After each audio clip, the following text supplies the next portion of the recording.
Cambridge IELTS 2, Test 2.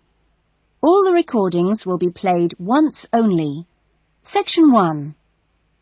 Gavin, a newly arrived student, wants to insure the contents of his apartment. He calls an insurance agent to ask for information. First, you have some time to look at questions 1 to 6.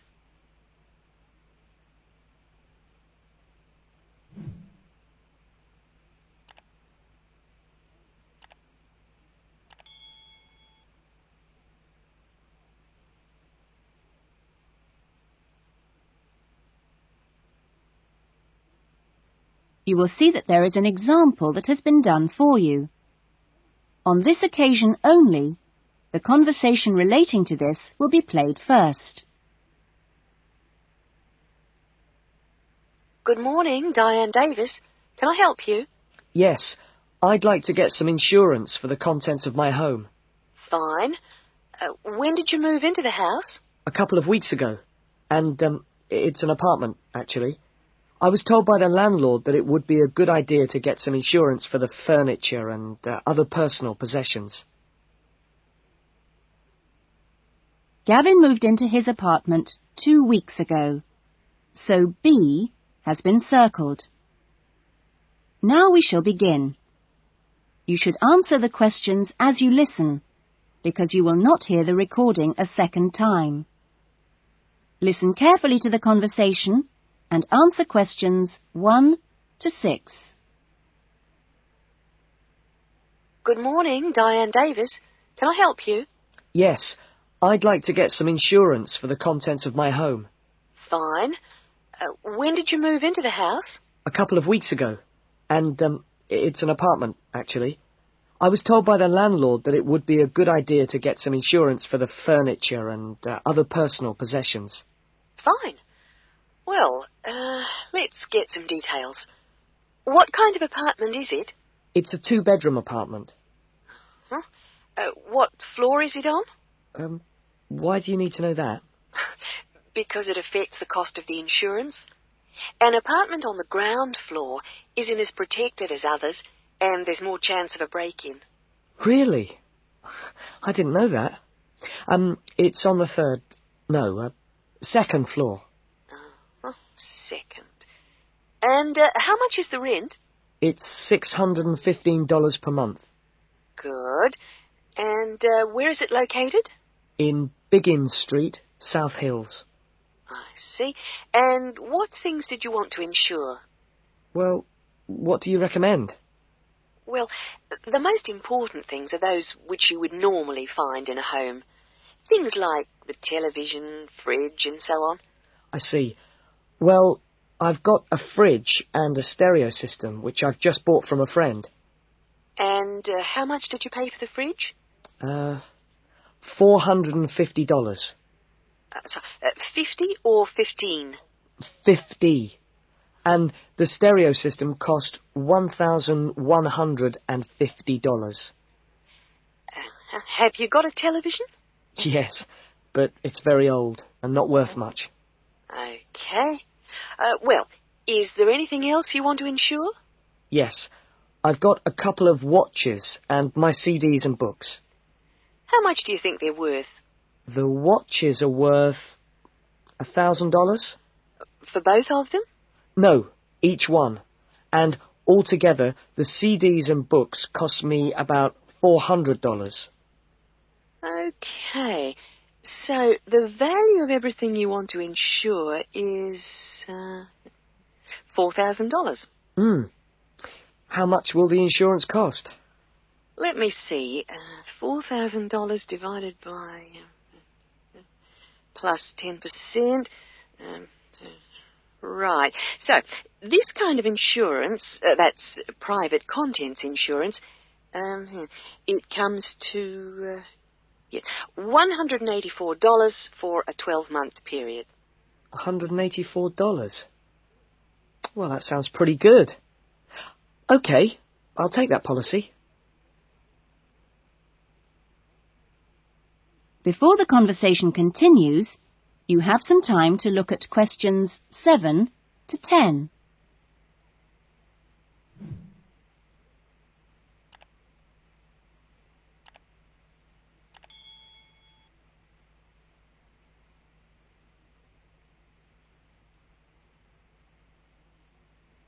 Now listen carefully and answer questions 7 to 10. Can I arrange the policy over the phone? Sure. Just let me get the details down. So, that's Mr. Gavin Murray. That's Murray. And the address is? It's 16C, Biggins Street, South Hills. Okay. 16C, Biggins Street, South Hills? That's right. It's 2 words. South Hills. And your date of birth is? 12th of November, 1980. And your contact number? Home phone number is 9872 4855. Right. And, you're Australian? No, I was born in London, although my mother is from Tasmania. Oh, really? Whereabouts? Hobart. I see. Interesting place. Now, are you working at the moment?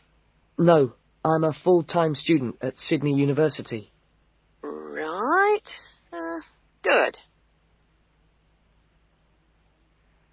That is the end of section 1.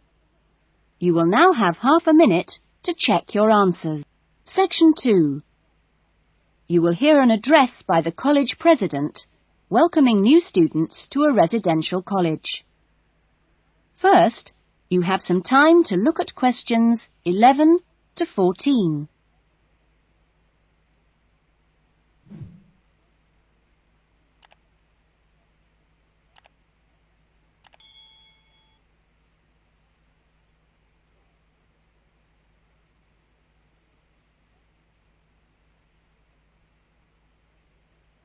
Now listen carefully to the first part of the talk and answer questions 11 to 14.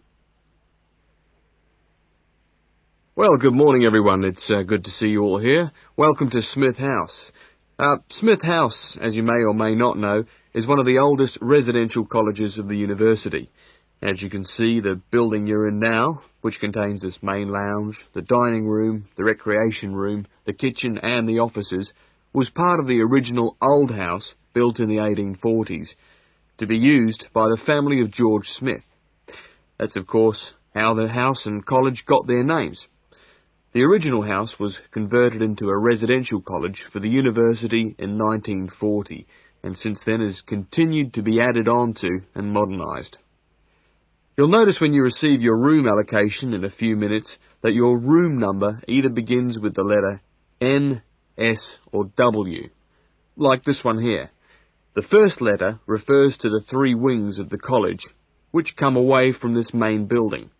Of course, the letters represent the 3 directions, in this case, north, south and west.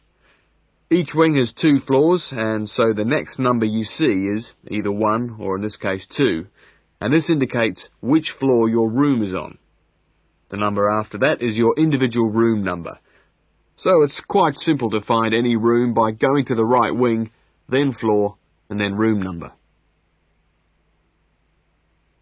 Before you hear the rest of the talk, you have some time to look at questions 15 to 20.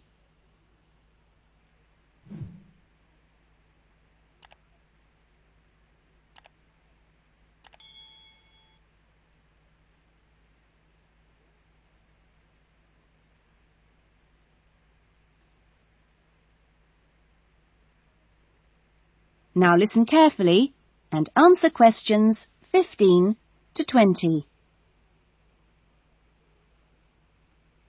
You'll also notice, when you receive your orientation pack shortly, that there are 2 keys. One is the key to your room, and only you have that key, and the other is a key to the front door, which you've just come through here from the street. This door is closed and locked at 8 p.m. every night, and opened again at 7 a.m. You'll need your key if you're coming back to the college between those times. We ask all students to always enter and leave the college through the front door. You'll notice at the end of each corridor that there is another door, but these are fire doors and are kept locked from the outside. They should only be opened from the inside in case of emergency. In your fees, you've paid a laundry fee, which covers the cleaning of bed linen and towels. All bed linen and towels are clearly embossed with the name Smith House, so it's easily identifiable. If you want your other laundry to be done by the college, this can be arranged for a small extra fee. There are only a few rules here at Smith House, and we have these rules so that we can all live comfortably together. The most important rule is that there must be no noise after 9 p.m. There is also no smoking in the rooms or anywhere inside the college, but smoking is permitted on the balconies. All meals are served in the dining room. Meal times are listed in your orientation pack. Please read these carefully, as meal times cannot be changed, and if you arrive late, I'm sorry to say, you'll just go hungry. If you're unsure about things, each floor has an elected floor senior, who is usually a student in their 3rd or 4th year of study, who's been at Smith House for a while. The floor seniors will introduce themselves later today and answer any questions you have. But for now, I'm going to hand you over to Marnie, who is going to give you the orientation packs and keys. Thanks, Marnie. That is the end of section 2. You will now have half a minute to check your answers. Section 3. You will hear a conversation between 2 students, Lynn and Robin, who are discussing an assignment. First, you have some time to look at questions 21 to 30.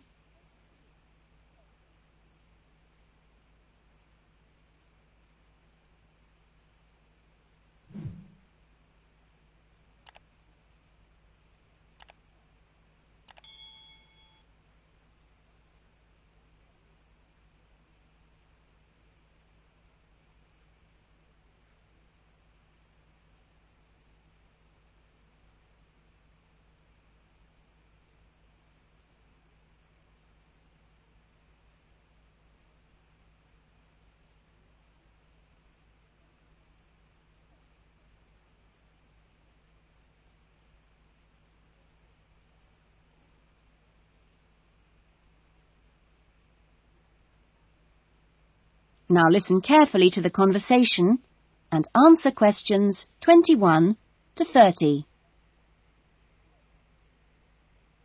That essay we have to write, the one on how children learn through the media, how are you planning to write it? Well, I've given it some thought, and I think that the best way to approach it is to divide the essay into 2 parts. First of all, we'd have to look at some examples of each type of media. Yes, what they are. Then we could describe how we can use each medium so that children can learn something from each one. Exactly. Maybe we could draw up a table and look at examples of each medium in turn.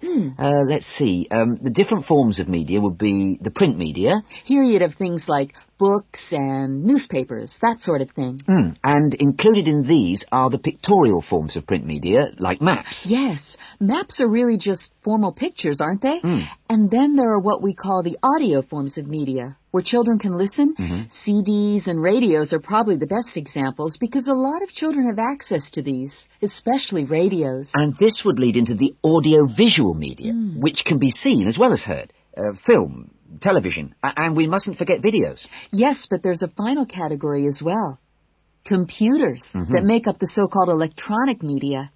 In the United Kingdom and Australia, they say that 1 in 3 families has a computer now. Yes, I believe it. Well, that's a good list to start with. We're really getting somewhere with this essay now. So let's move on to when each type of medium could be used. I guess we could start by trying to identify the best situation for each type of media. What do you mean?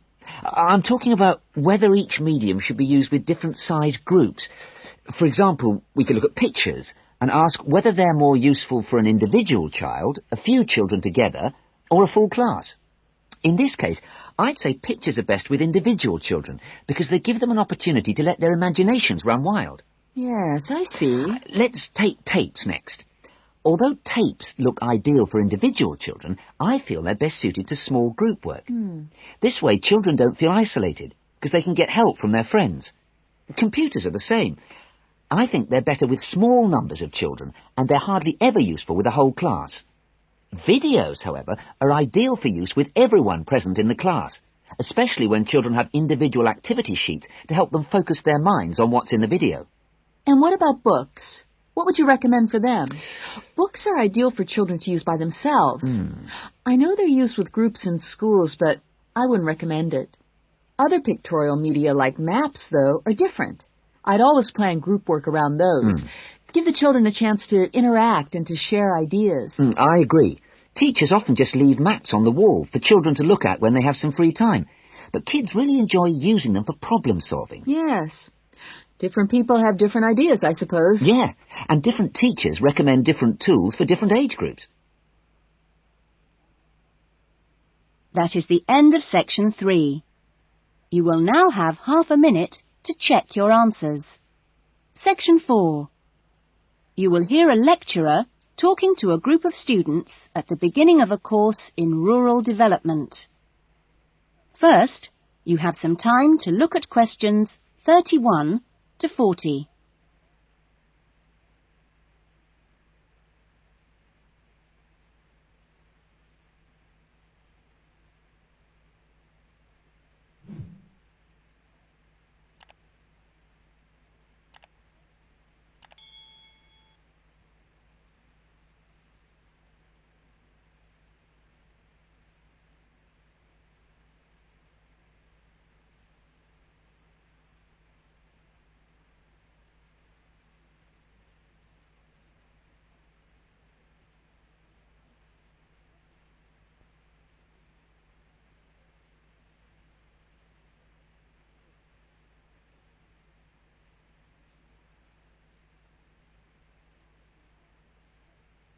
Now listen carefully to the talk and answer questions 31 to 40. I hope that this first session, which I've called an Introduction to British Agriculture, will provide a helpful background to the farm visits you'll be doing next week. I think I should start by emphasising that agriculture still accounts for a very important part of this country's economy. We are used to hearing the UK's society and economy described as being industrial or even post-industrial. But we mustn't let this blind us to the fact that agriculture and its supporting industries still account for around 20% of our gross national product. This figure is especially impressive, I think, when you bear in mind how very small a percentage of the UK workforce is employed in agriculture. This is not a recent development. You'd have to go back to 1750 or so to find a majority of the workforce in this country working in agriculture. By the middle of the next century, in 1850 that is, it had fallen sharply to 10%, and then to 3% by the middle of the 20th century. And now, just 2% of the workforce contribute 20% of GNP. How is this efficiency achieved?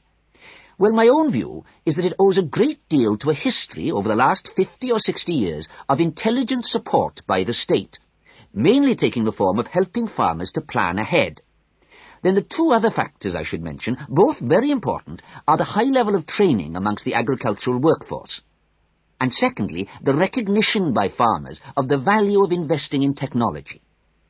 Now, although the UK is a fairly small country, the geology and climate vary a good deal from region to region. For our purposes today, we can divide the country broadly into 3. I've marked them on the map here. The region you'll get to know best, of course, is the north, where we are at present. The land here is generally hilly, and the soil's thin. The climate up here, and you've already had evidence of this, is generally cool and wet. As you'll see next week, the typical farm here in the north is a small, family-run concern, producing mainly wool and timber for the market. If we contrast that with the eastern region, over here, the east is flatter and more low-lying, with fertile soils and a mixed climate. Average farm size is much bigger in the east, and farms are likely to be managed strictly on commercial lines. As for crops, well, the east is the UK's great cereal-producing region. However, increasingly significant areas are now also given over to high-quality vegetables for supply direct to the supermarkets. The third broad region is the west, where it's a different story again. The climate is warmer than in the north and much wetter than in the east. The resulting rich soils in the west provide excellent pasture, and the farms there are quite large, typically around 800 hectares. The main products are milk, cheese and meat. So, clearly, there are marked differences between regions. but this does not prevent quite a strong sense of solidarity amongst the farming community as a whole, right across the country. This solidarity comes in part from the need to present a united front in dealing with other powerful interest groups, such as government or the media. It also owes something to the close cooperation between all the agricultural training colleges, through which the great majority of farmers pass at the beginning of their careers. And a third factor making for solidarity is the national structure of the Farmers' Union, of which virtually all farmers are members. Finally, in this short talk, I'd like to say a little about the challenges facing farmers in the next century. That is the end of section 4. You will now have half a minute to check your answers.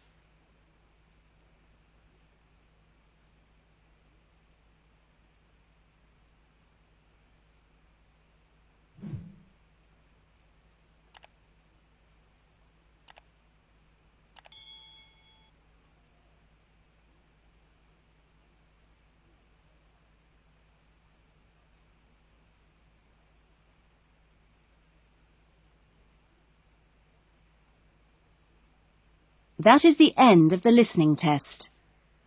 In the IELTS test, you would now have 10 minutes to transfer your answers to the listening answer sheet.